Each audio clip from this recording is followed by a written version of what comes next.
vamos a tener el retiro del mes de abril, el retiro en este tiempo de Pascua. Trataremos de dos temas, en primer lugar sobre la esperanza, en segundo lugar sobre la alegría en el servicio. Todo esto para reflexionar y para orar aquí con el Señor sobre cómo vivirlo nosotros, cómo vivirlo en nuestras familias, cómo vivirlo y promocionarlo en la sociedad en la que estamos presentes. Entre una y otra meditación tendremos un rato de silencio, se leerán algunas preguntas que puedan ayudarnos a hacer un poco de examen, porque lo importante en todo es que cada uno de nosotros oremos con el Señor, como también yo intentaré hacer a través de mis palabras.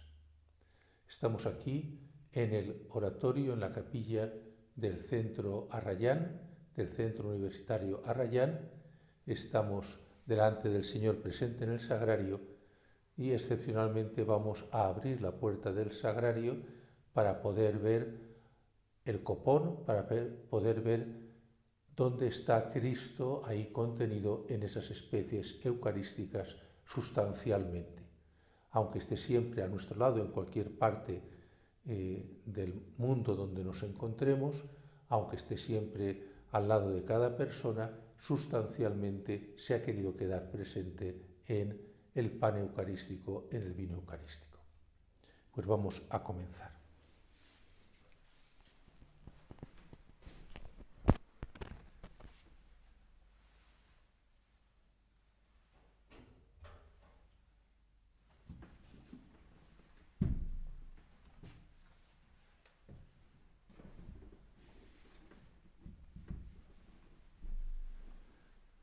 Por la señal de la Santa Cruz de nuestros enemigos, líbranos, Señor Dios nuestro, en el nombre del Padre, del Hijo y del Espíritu Santo. Amén.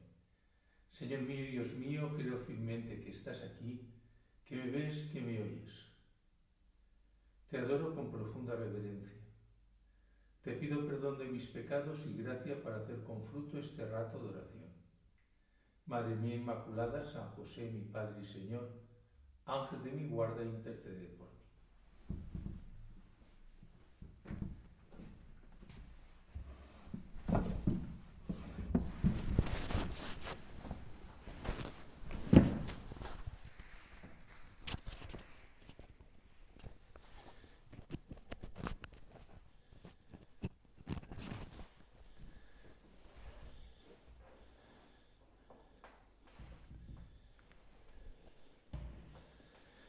Querría que comenzásemos meditando sobre un acontecimiento que nos narra San Lucas y que en estos días de Pascua hemos escuchado repetidas veces, pero que puede enmarcar esta primera meditación. Es ese relato de los discípulos de Emaús. Cuenta el evangelista que aquel mismo día, el domingo de la resurrección de Cristo, dos de sus discípulos iban caminando a una aldea llamada Emaús, distante de Jerusalén unos 60 estadios. Iban conversando entre ellos de todo lo que había sucedido. Podemos, aunque sea remotamente, imaginarnos esa escena, lo que pasaba por el corazón de estos hombres que habían dejado su ciudad, que habían dejado su casa, que se habían puesto a seguir los pasos de Jesús para escuchar sus enseñanzas y para compartir su vida. No sabían cómo iba a ser el futuro, habían esperado en Jesús, habían confiado en que instaurase el reino de Dios sin saber mucho cómo iba a ser ese reino, pero en esos últimos días todo había sufrido un gran cambio, una gran revuelta. Se habían emocionado con la entrada de Jesús en Jerusalén, con el esplendor de la gloria del Mesías que entraba el Hijo de David en su ciudad de Sión, Pero todo había cambiado cuando, tras esa cena pascual de intensa intimidad, Jesús había sido hecho prisionero, Jesús había sido maltratado, había sido insultado y había sido condenado a muerte. Y aunque algunos esperaban que quizá hiciese algún milagro y se librase de todo lo que se le venía encima, eso no había ocurrido así. Y Jesús había sido destrozado, había sido torturado y había muerto en el patíbulo de la cruz y había sido enterrado. La convulsión de sus pensamientos, de sus esperanzas, había sido inmensa. Mientras iban comentando estas cosas, quejándose seguramente de unos personajes, de los príncipes, de los sacerdotes, de los romanos, de la gente que había condenado a Jesús, el mismo Jesús se puso a su lado y caminaba con ellos y les preguntó: ¿qué conversación es esa que traéis mientras vais de camino? Ellos no lo han reconocido, pero responden a la pregunta porque necesitan desahogar su corazón. Están desanimados, completamente desanimados. No entienden nada de lo que ha ocurrido. No saben explicarlo. No saben qué pueden hacer. Tan solo huir, tan solo retirarse a sus casas, tan solo ir olvidando de esa aventura que habían emprendido. Nosotros esperábamos que Él iba a liberar a Israel, pero han pasado ya 3 días desde que sucedió su pasión y su muerte. Es verdad que algunas mujeres de nuestro grupo nos han sobresaltado, pues habiendo ido muy de mañana al sepulcro, vinieron diciendo que habían visto una aparición de ángeles que dicen que está vivo. Habían oído algo, pero era tan grande su desánimo que nada podía levantarles. Jesús se pone a su lado, va caminando, le van contando y Jesús aprovecha esas explicaciones que le están dando para ir reconduciéndolas e ir explicándoles el verdadero sentido de las profecías que habían hablado del Mesías. Y hasta tal punto va cambiando su corazón, su perspectiva, va cambiando su desesperanza a esperanza, que cuando llegan a su casa y Jesús hace gesto de continuar, le piden que se quede con ellos. Nosotros estamos aquí con el Señor, nosotros queremos aprender de lo que Jesús nos ha enseñado, nos ha revelado. Queremos también vivir con este sentido de la vida que Él les explicaba a esos discípulos suyos. Nosotros estamos viviendo una situación pues muy complicada, para unos más, para otros menos, dolorosa para todos, pero también para unos más, para unos menos, con una cierta incertidumbre. El futuro no se sabe cómo se va a organizar, no se sabe cuándo vamos a salir de esta situación, cómo saldremos. Por eso este pasaje del Evangelio puede servirnos para examinar también cómo es nuestra esperanza, nuestro sentido de la esperanza y de una esperanza especialmente en Dios. Cómo nosotros en estas circunstancias, distintas evidentemente de los 2 discípulos de Maús, pero con dificultades importantes y que nos desconciertan, cómo en esta situación nosotros vamos creciendo en la esperanza en Dios, fundamentalmente en Dios. Lo primero que querría decir es que No hay que confundir esperanza con pasividad. Es muy distinto. No podemos, no debemos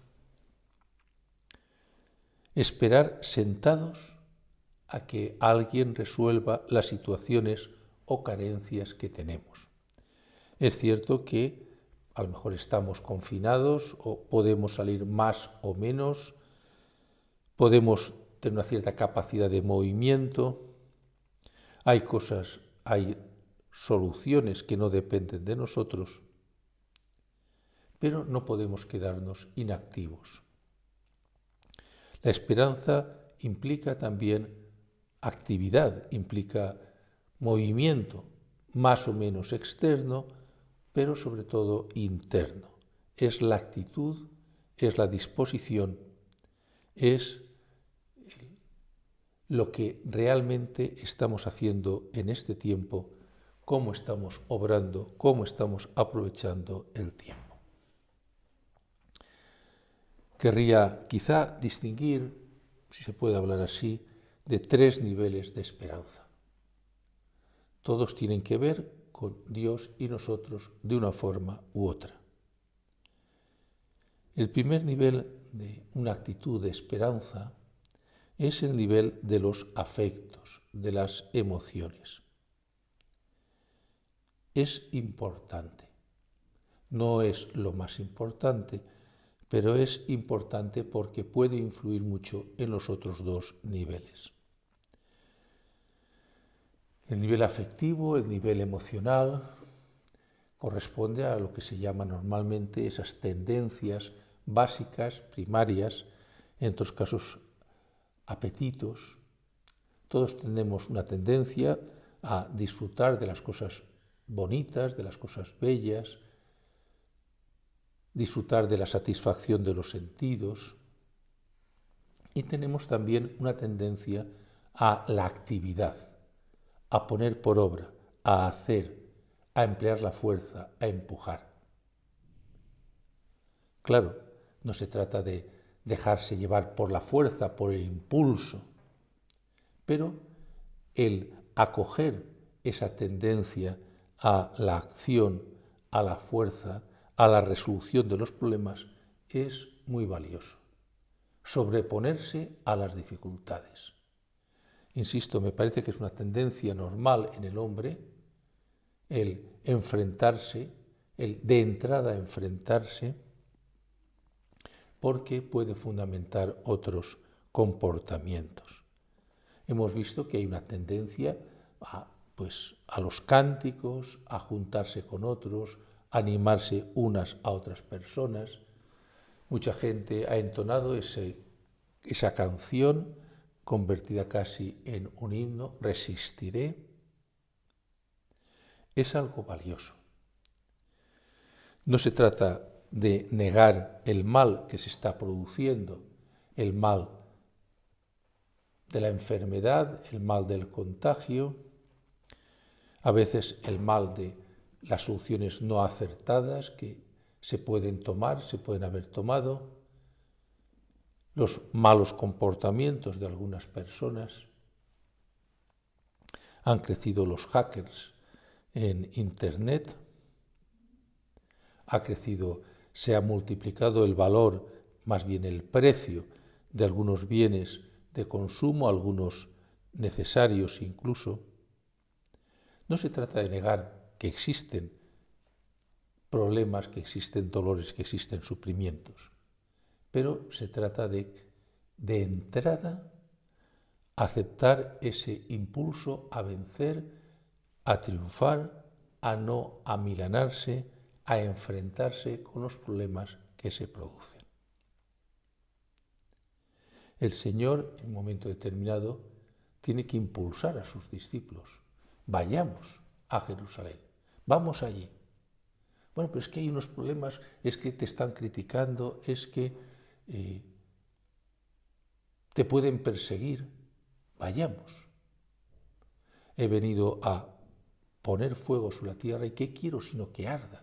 Estoy deseoso de llevar a cabo el cumplimiento de su misión. fomentar este impulso muchas veces en estos momentos es especialmente necesario, porque también hay el otro impulso, el problema, la dificultad de caer en el temor, lo desconocido, la incertidumbre nos produce temor, no sabemos qué puede ocurrir, pero el temor agarrota a las personas, las frena en seco y extiende además un movimiento de negatividad que bloquea los corazones, nos bloquea. Por tanto, un primer nivel de esperanza es animarnos a pensar o a actuar, a movernos con el convencimiento de que podemos superar los problemas que en este momento tenemos. A veces, insisto, animarse. A veces quitarse como pensamientos, temores, escuchando cosas bonitas, hablando con otras personas, escuchando música, cerrando esos canales a través de los cuales nos llega la negatividad. El segundo nivel, que es muy importante, me parece, es tener esperanza como personas humanas. El Señor nos ha dotado de entendimiento, de voluntad, nos ha dado la capacidad racional de pensar, de buscar soluciones, de trabajar unos con otros, de superar las dificultades. Tenemos que pensar, es lo que nos enseña el libro del Génesis, en el comienzo de la revelación de Dios, cuando va describiendo la creación, los diversos aspectos, criaturas de la creación, y va afirmando la bondad de cada una de esas criaturas. El cielo, la tierra, el mar, los animales, las plantas, la luna, el sol, las estrellas y por último el hombre. Vio Dios que era muy bueno. Se recoge ya desde el primer comienzo del Génesis esa confianza de Dios en los hombres. La confianza, id y trabajad la naturaleza. No dice ciertamente id y destruid la naturaleza, pero tampoco dice lo contrario, tampoco dice id y no hagáis nada, id y desapareced, id y ocultaos porque sois los depredadores de la naturaleza. No dice eso. Claro que podemos actuar a veces como depredadores. Claro que podemos a veces actuar mal con la naturaleza. Pero somos buenos. Los hombres tenemos capacidad, deseamos descubrir la belleza, descubrir la bondad, descubrir lo que Dios ha ido poniendo en nuestras manos. Tenemos que curar el corazón. Quizá estos días nos están mostrando cómo no hacía falta muchas cosas que pensábamos que eran imprescindibles. Mucho viajar, mucha actividad, mucho gestionar. Pero Dios vio que éramos muy buenos. Y a lo largo de la historia se ha mostrado cómo los hombres hemos sido capaces de superar muchas dificultades. Con unos medios, con otros, hemos sabido salir adelante. Tenemos las herramientas para salir adelante. Por eso podemos llenarnos de esperanza en nosotros mismos.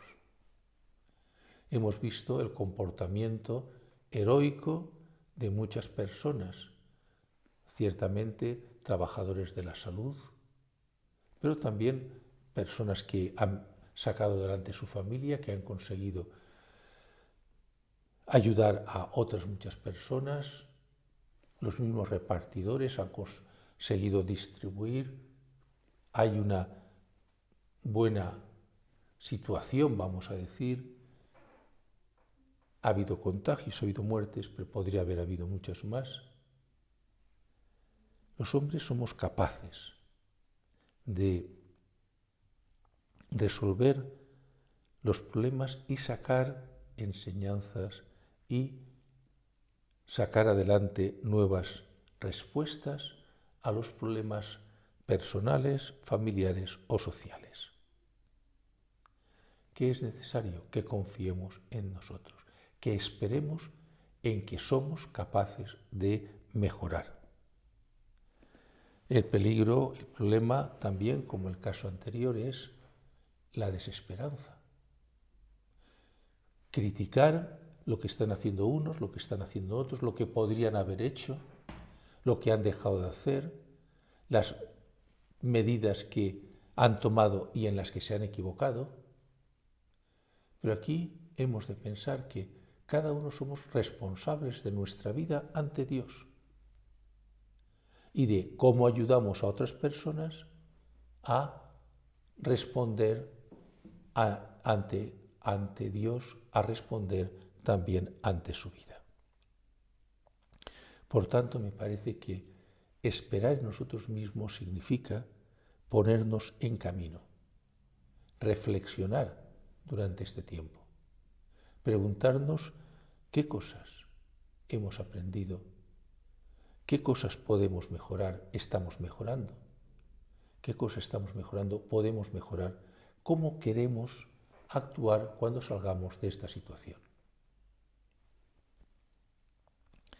Criticar a los que hacen algo porque no es perfecto no es una actitud válida, es propia de aquel que no tiene esperanza en sí mismo. Ponerse en marcha, buscar soluciones, a veces en la familia, a veces en el trabajo, a veces ante las complicaciones laborales que se están produciendo, a veces ante las dificultades familiares que también se pueden producir. Esperemos de una forma activa, seguros de que vamos a encontrar las soluciones a los problemas que se nos están presentando y que estas soluciones nos van a ayudar a mejorar, a estar en una situación mejor personalmente, familiarmente, socialmente. En tercer lugar, podemos mirar de nuevo aquí al Señor presente en el sagrario. Dios se ha quedado en medio de los hombres. Está en medio de los hombres. Es cierto que en muchos sitios hay dificultades para participar en la celebración eucarística, para comulgar, para recibir el sacramento de la penitencia, pero Dios está presente en medio de nosotros. Dios no se ha alejado de nosotros. Si nosotros no nos alejamos de Él, Él está a nuestro lado para hacernos felices, para ayudarnos a ser felices. Hemos de vivir con especial intensidad esa realidad de que somos hijos de Dios. No somos un eslabón perdido, no somos una criatura que por ahí va andando. La prueba más clara de que no somos eso, sino que somos queridos por Dios, es que Dios se ha querido quedar con nosotros. Que Jesús ha dicho, me voy, pero me quedaré con vosotros. Subo a mi Padre y a vuestro Padre, pero me voy a quedar también con vosotros. Y voy a estar a vuestro lado, y voy a estar en la Eucaristía que Dios quiera que pronto podamos celebrar públicamente, podamos participar. Me voy a quedar para sanaros el alma y nos la está sanando si le pedimos, Señor, cúrame el corazón, Señor, límpiame de mis pecados. No puedo confesarme ahora, pero te pido perdón. Le decimos eso y el Señor nos abrasa con su fuego, limpia, purifica nuestro corazón y nuestra alma y nos embellece con su gracia. El Señor está en medio de los hombres. Los hombres, es cierto, a veces nos olvidamos, nos distraemos, no nos preocupamos, Pero seguro que en estos días y ante estas situaciones nos hemos parado un poquito más a reflexionar. Nos hemos metido dentro de nosotros mismos y hemos buscado ahí al Señor que estaba dentro de nosotros. Y seguro que también nos hemos encontrado un poco más con Dios. No tengamos miedo a decirle, Señor, sé tú el centro de mi cabeza, de mi entendimiento, de mis sentimientos y de mi corazón y de mi vida. Y contigo vamos a ir adelante. Y podemos preguntarle, Señor, ¿qué bien quieres tú que saquemos nosotros?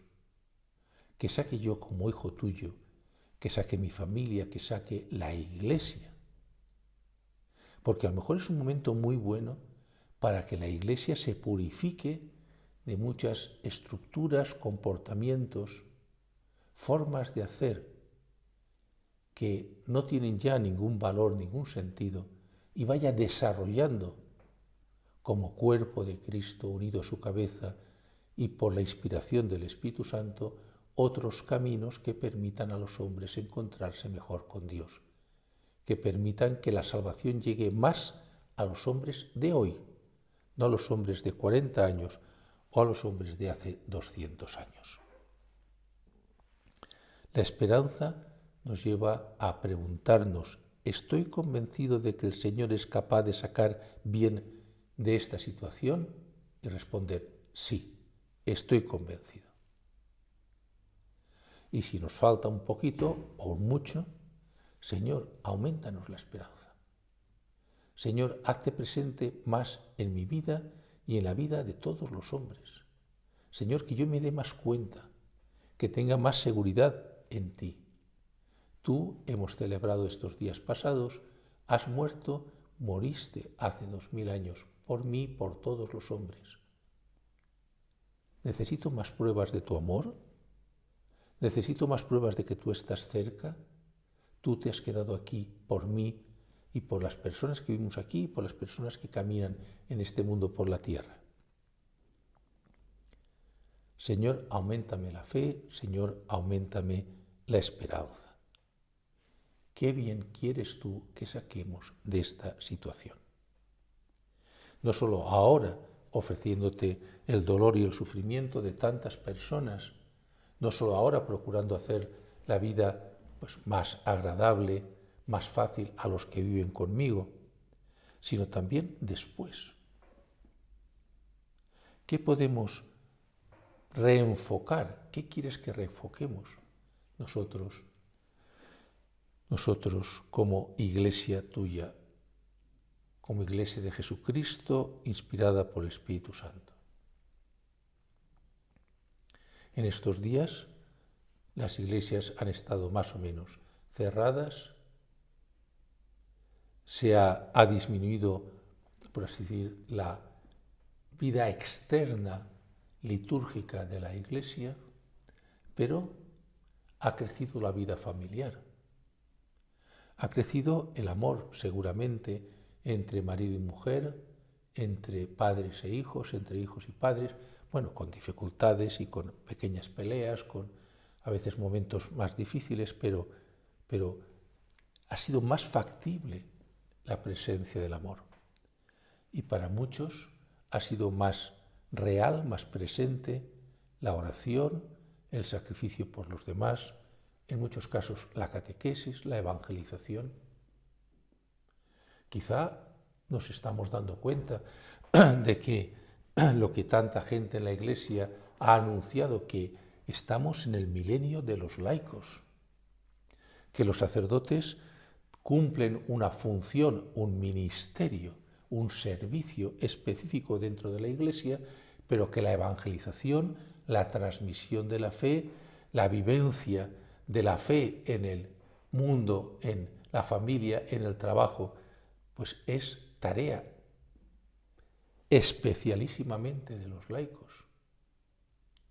A lo mejor es el momento de que nos demos cuenta de que todos, pero no solamente los sacerdotes, sino especialmente los laicos, tienen que espabilar, tienen que sentirse iglesia.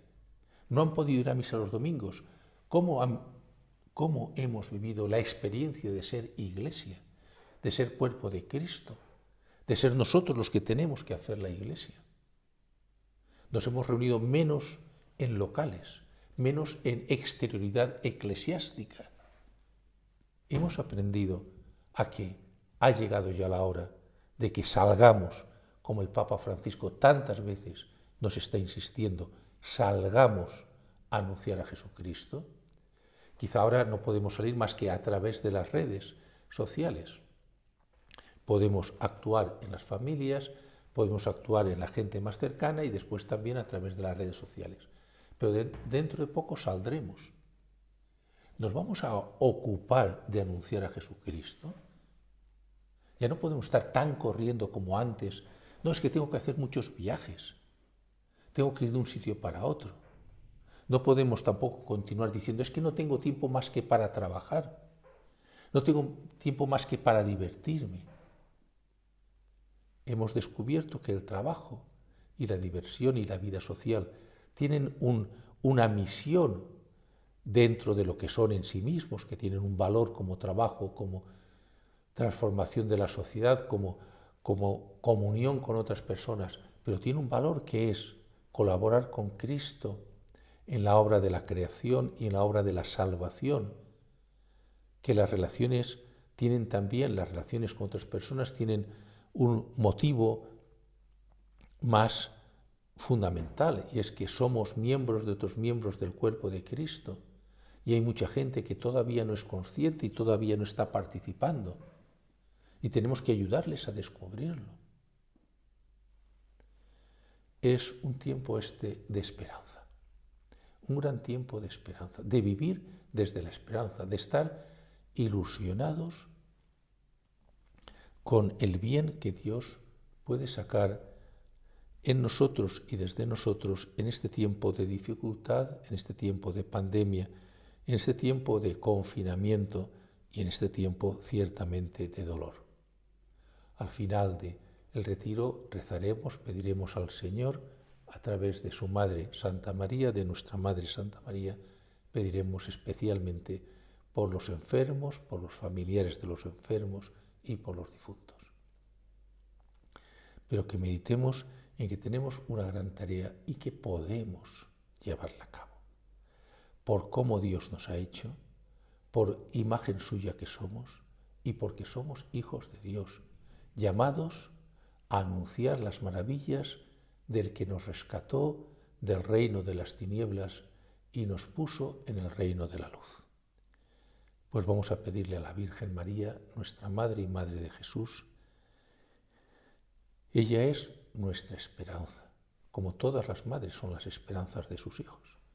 Un hijo, por muy despistado que esté, por mucho que se haya apartado, por muy frío, por muy perezoso que se encuentre, siempre tiene esa tendencia a acudir a su madre, ayúdame en esto otro.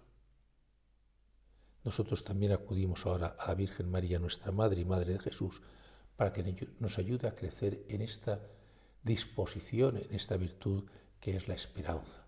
Dios nos da las fuerzas, nos da la gracia para vivir mejor como hijos de Dios y caminar con paso firme, todos juntos hacia el cielo.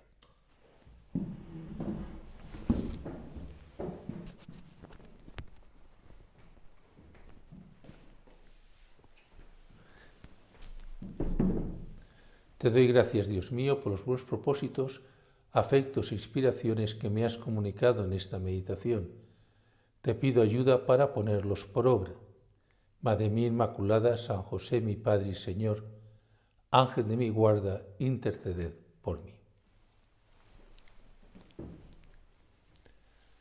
Ahora, como decía, tenemos un tiempo de silencio, de examen, de reflexión personal y después continuamos con la siguiente meditación.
Soy consciente de que Jesús se ha quedado en la Eucaristía por amor a los hombres. Actúo en consecuencia, acudiendo a rezar ante el sagrario, con el deseo de los discípulos de Emaús: quédate con nosotros porque atardece y el día ya ha declinado.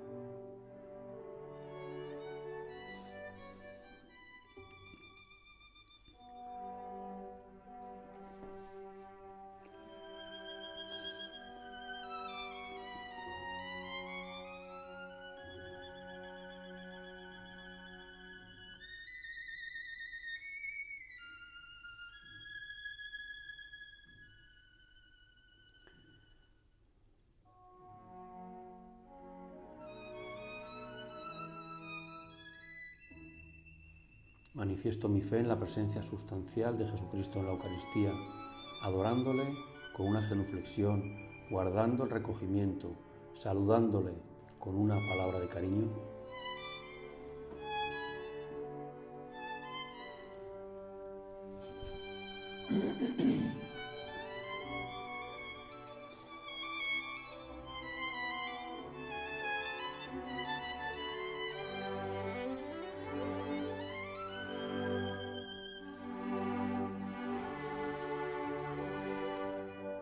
Estoy convencido de que para sembrar paz y alegría en quienes me rodean, necesito del trato habitual con Jesús sacramentado. ¿Cómo le pido por los miembros de mi familia, por los amigos y compañeros de trabajo?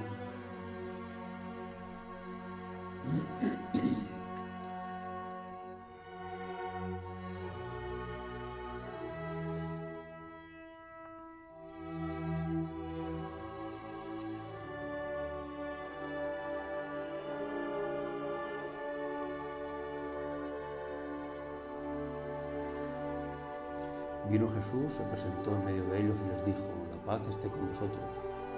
Al ver al Señor, los discípulos se alegraron. Descubro a Jesús en medio de mis quehaceres y dejo que me inunde su gozo y su paz. Transmito a mis hermanos la serenidad de quien se sabe acompañado constantemente por el Señor. Me esmero por transmitir paz en el centro, especialmente en estas semanas de aislamiento.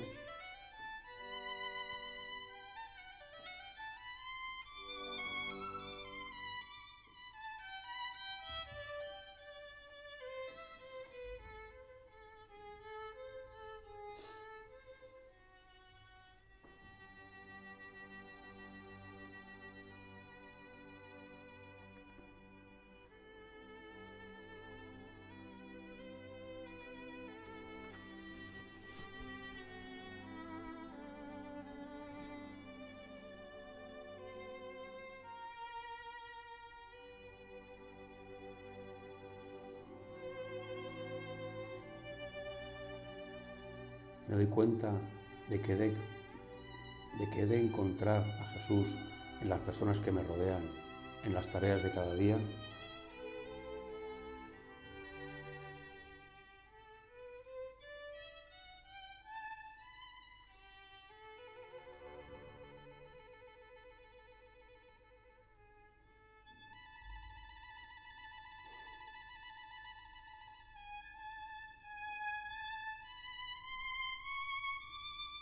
Rezo cada día la Santa Misa y luego durante la jornada por la persona e intenciones del Romano Pontífice. Rezo por la unidad de todos los cristianos.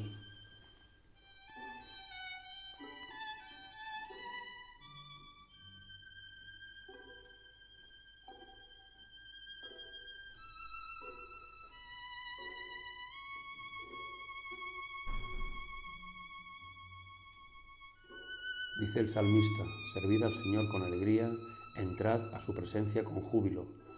Tengo esa actitud positiva en mi lucha, fruto de la confianza en Dios, de quien procede todo lo bueno.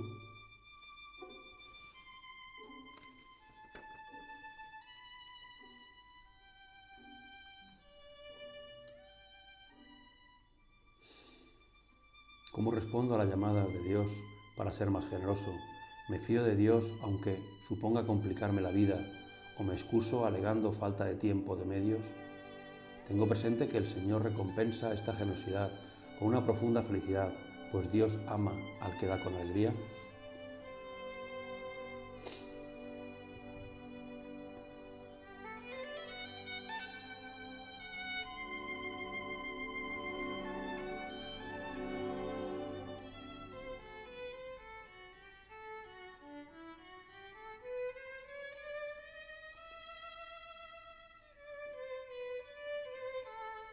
Rezo por las personas que hayan contraído la enfermedad del coronavirus y por sus familiares. Me acuerdo de encomendar a los que arriesgan su vida atendiendo a esos enfermos.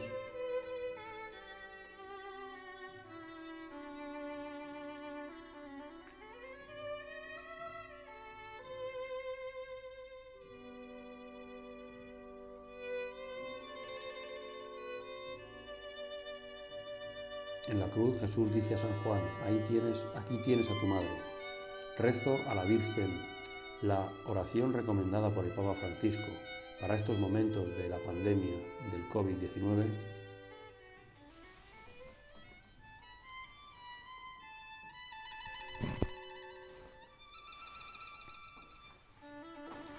Acto de contrición.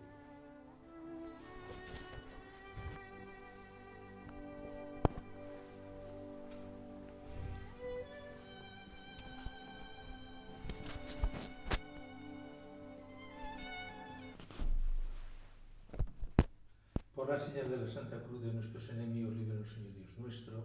En nombre del Padre, del Hijo y del Espíritu Santo. Amén. Señor mío, Dios mío, creo firmemente que estás aquí, que me ves, que me oyes. Te adoro con profunda reverencia. Te pido perdón de mis pecados y gracia para hacer con fruto este rato de oración. Madre mía Inmaculada, San José, mi Padre y Señor, Ángel de mi guarda, intercede por mí.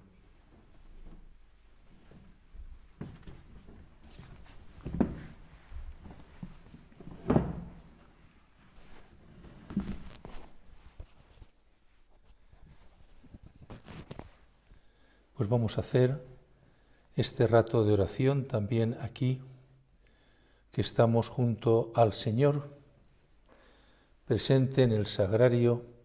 Le hemos dicho: creo firmemente que estás aquí, que me ves, que me oyes.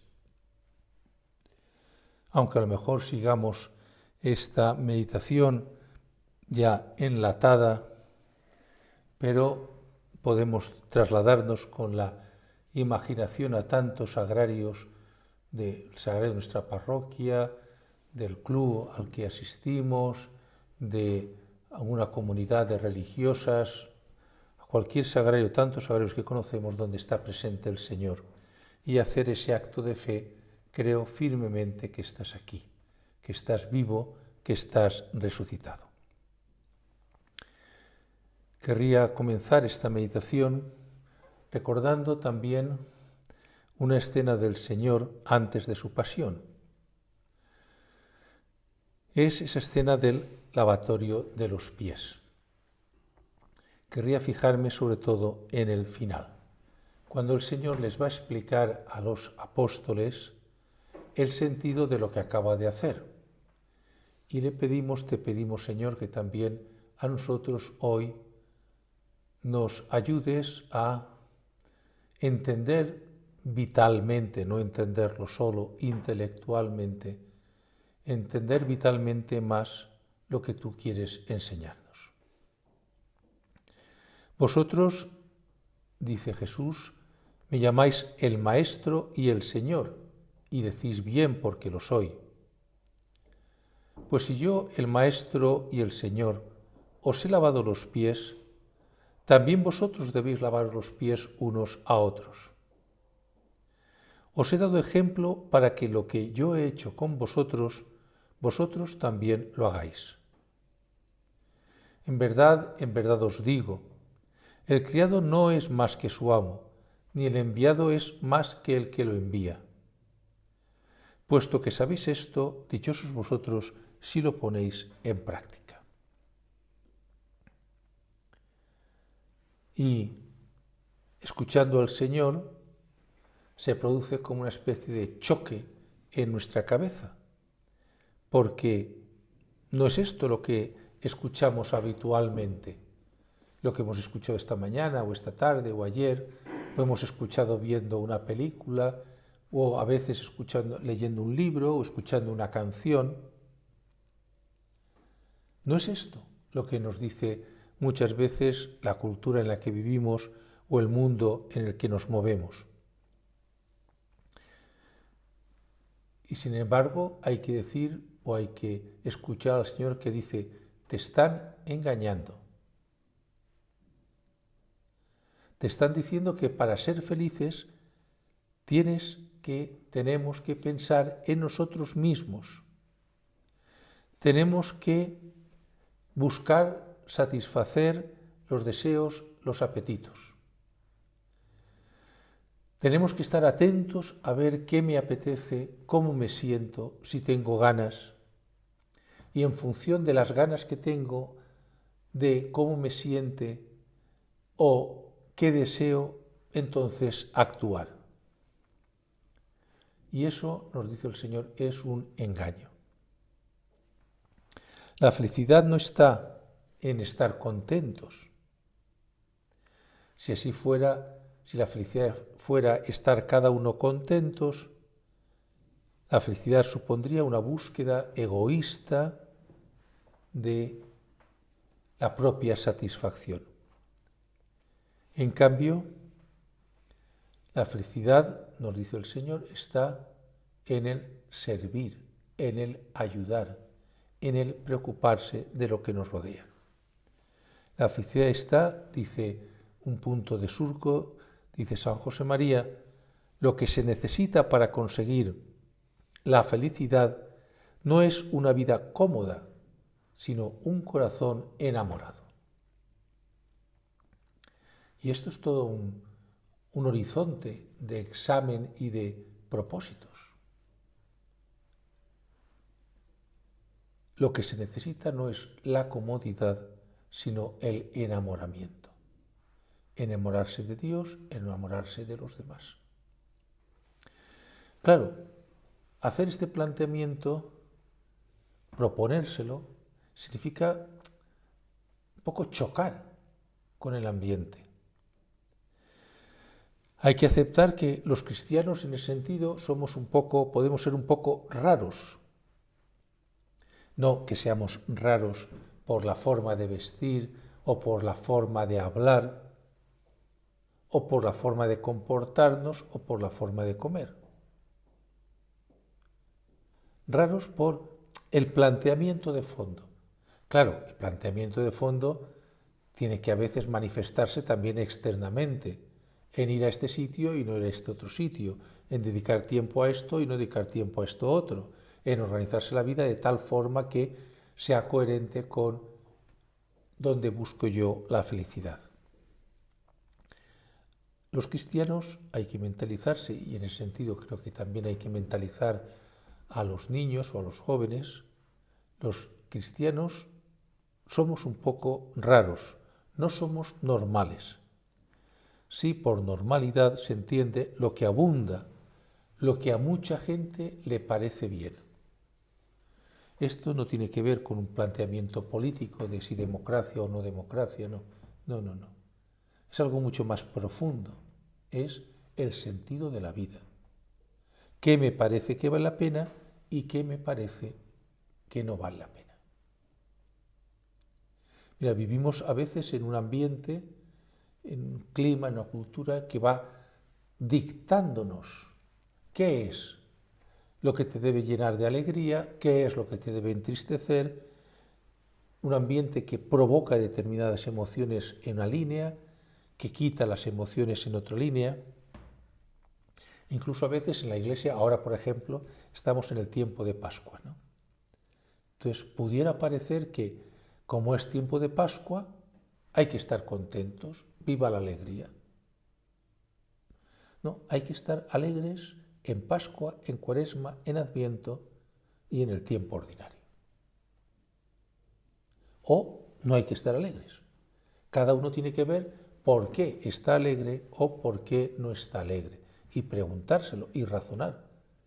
Pero desde luego no porque los demás dicen que hay que estar alegre o que hay que estar triste o que hay que pensar así o que hay que pensar de otra forma.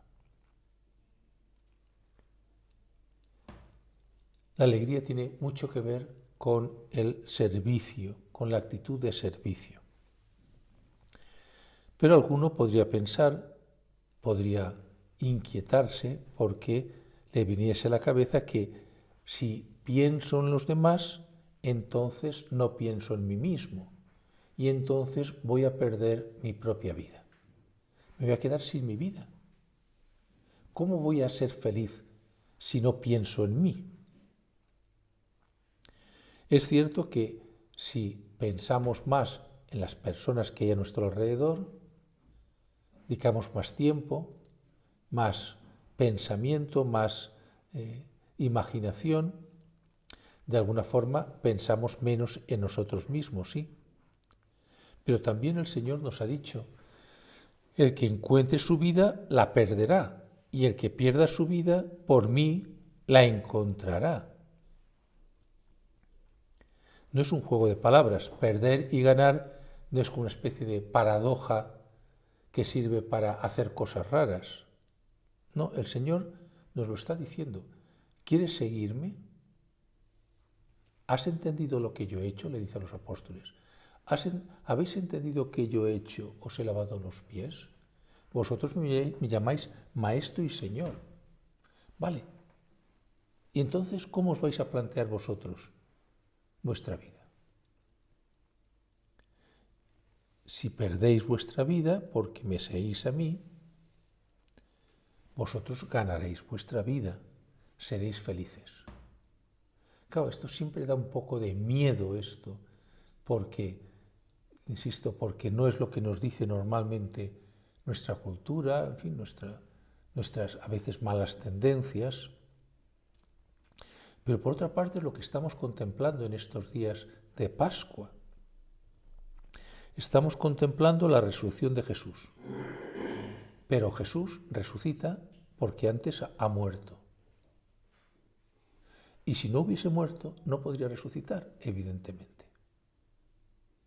Si no hubiese entregado su vida, perdido su vida, llegado hasta la muerte, por ser fiel a Dios y a los hombres, aceptando coger sobre sí los pecados de los hombres, nuestros pecados, los tuyos y los míos, aceptando coger los pecados y ofreciéndose en fidelidad, en amor a Dios Padre, si no hubiese llegado hasta la muerte, si no hubiese perdido la vida, no la habría ganado en la resurrección. Pues eso es lo que ocurre con nosotros también. De una forma sacramental, real, pero sacramental, cuando fuimos bautizados. Morimos con Cristo, por eso se sumerge al niño o al neófito en el agua y sale después de ahí. Sale para la resurrección. Nosotros comemos el cuerpo de Cristo resucitado cuando comulgamos.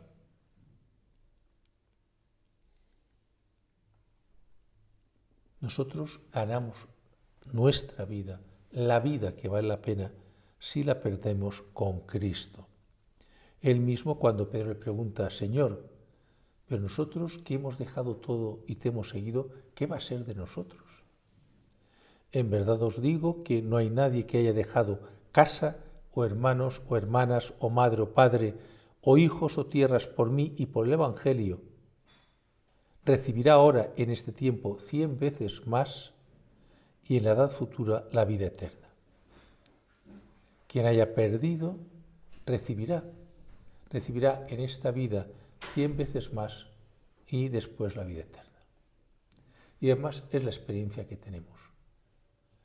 Cuando vemos una persona que se entrega, que ayuda a los demás, que se preocupa de los demás, ¿acaso no la vemos feliz? Y cuando vemos a alguien que solamente piensa en sí mismo, que está solo acumulando bienes, cosas, acumulando diversiones, ¿no vemos que siempre acaba triste?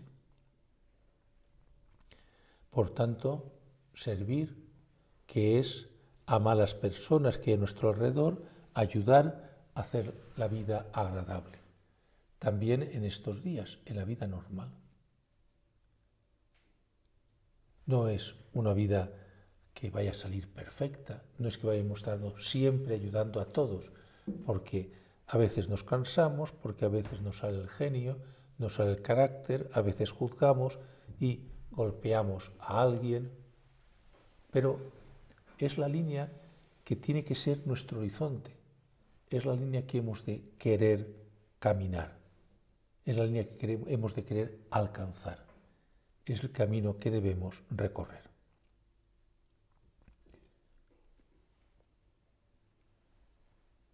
también a veces cuando pensamos en si yo me comprometo, si yo me decido, ¿acaso no me voy a quedar atado? ¿No voy a perder libertad? Sí, de alguna forma es cierto también que cuando nos comprometemos en serio, el marido con la mujer con el marido, los padres con los hijos, o diversos compromisos laborales, sociales, religiosos que adquirimos, que podemos adquirir, modulamos la capacidad de elegir. Si elijo esto, ya no puedo elegir esto otro, ciertamente. Y pudiera parecer que si no elegimos nada, podemos elegir siempre todo. Pero eso no es cierto, porque el tiempo se va pasando, la vida va avanzando. Y cuando no elegimos, por así decir, la vida elige por nosotros. Y vamos sumando ceros a nuestra vida. Cuando enterramos el talento, como dice el Señor en esa parábola, se queda infecundo. El Señor mismo nos advierte que la vida es como esa persona que va buscando tesoros y de pronto encuentra en un campo que al cavar allí está el tesoro que iba buscando. Tanto tiempo buscando tesoros, tantos días ocupados cavando, tanto esfuerzo, tanto sudor, y hasta ese momento no había encontrado. Y en ese momento lo encuentra. ¿Qué hace esa persona? El Señor en la parábola continúa diciendo, pues va, vende cuanto tiene, compra ese campo y alcanza el tesoro que había buscado. Por eso también nosotros hemos de saber en qué invertimos nuestra libertad. ¿En qué la invertimos? El tiempo, el esfuerzo, las lágrimas, la alegría, ¿en qué lo invertimos? Porque también el Señor nos lo dice, donde está tu tesoro, allí está tu corazón. Lo que tú consideras valioso, allí es hacia donde caminas. Y según lo que hayas elegido, encontrarás la alegría que produce eso que has buscado, eso que has conseguido. Lo importante en la libertad no es poder elegir, sino elegir tesoros que valen la pena. Y en estas palabras que leíamos al principio, el Señor nos dice, lo que vale la pena es mirar a los demás, quererles, ayudarles. Ahí están las raíces, ahí está la fuente de la alegría. El tesoro de un hijo de Dios es ver a su Padre Dios y descubrir que todos los hombres son sus hermanos. Y que, bueno, en la vida normal, pues habrá más o menos dificultades, cada uno tendremos nuestro carácter, actuaremos de una forma, acertaremos, fallaremos, pero si sabemos hacia dónde vamos, alcanzaremos la meta. Seremos felices. Se cumplirá a nosotros la promesa del Señor, 100 por 1 en esta tierra, en esta vida y la vida eterna. Y alcanzaremos la felicidad eterna en el cielo. Pues vamos a terminar también este rato de oración ahora acudiendo a la Virgen María, porque quien cuenta con la ayuda de la Virgen María no tiene que preocuparse de nada, tiene que ocuparse en muchas cosas, pero preocuparse no. La Virgen es causa de nuestra alegría, es fundamento y además también porque ella es camino, tal como ella eligió hacerse la esclava, la servidora del Señor, la servidora de los apóstoles, la servidora de la Iglesia. Ella exulta de gozo en el Magnificat porque Dios ha obrado grandes cosas en ella, por lo que ella también ha aceptado ser dócil al Señor. Que la Virgen María nos ayude a encontrar las verdaderas fuentes de nuestra alegría y un día y otro ir recomponiendo el dirigirnos hacia esa meta e ir participando de su alegría.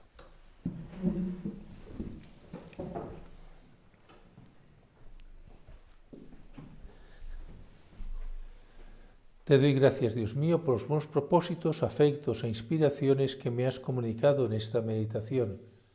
Te pido ayuda para ponerlos por obra. Madre mía Inmaculada, San José, mi Padre y Señor, Ángel de mi guarda, intercede por mí. Vamos ahora a rezar la oración que el Papa Francisco ha compuesto para pedir al Señor, a la Virgen, por los enfermos, por sus familias.